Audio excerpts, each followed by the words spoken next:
રહ્યા છો CNCC ગુજરાત।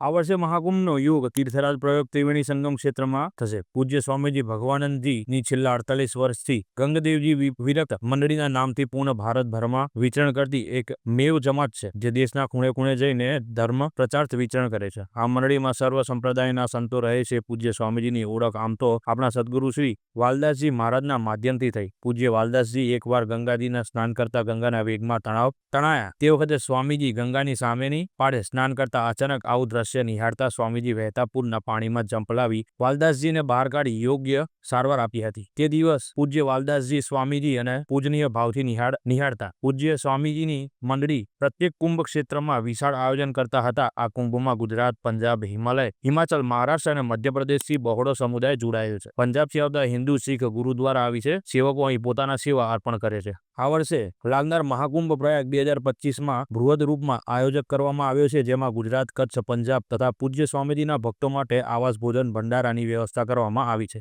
પ્રતિવર્ષની જેમ આ વર્ષે 8 એકરમાં વિશાળ કેમ્પનું આયોજન છે, જેમાં 450 સંત મહાપુરુષોનું આવાસ, 170 ટેન્ટ સિટીના ટેન્ટ તથા આજુબાજુમાં કમસે કમ 150 ટેન્ટ અને અન્ય રૂમોની વ્યવસ્થા કરવામાં આવી છે। અહીં વિશેષ કુંભમાં આવતા વિરક્ત સંન્યાસીઓ સેવાનું અનેરો મહાત્મા છે। વિરક્તોનું આવાસ, ભોજન અહીં મુખ્ય ધ્યેય હોય છે। પ્રત્યેક દિવસના ભંડારામાં 7000 માણસોનું ભોજન શુદ્ધ ઘીથી તૈયાર કરવામાં આવે છે। આમ 1 જાન્યુઆરીથી 12 ફેબ્રુઆરી સુધી 40 દિવસો અનુષ્ઠાનમાં ભોજન વ્યવસ્થામાં 3,50,000 માણસોની વ્યવસ્થા કરવામાં આવી છે।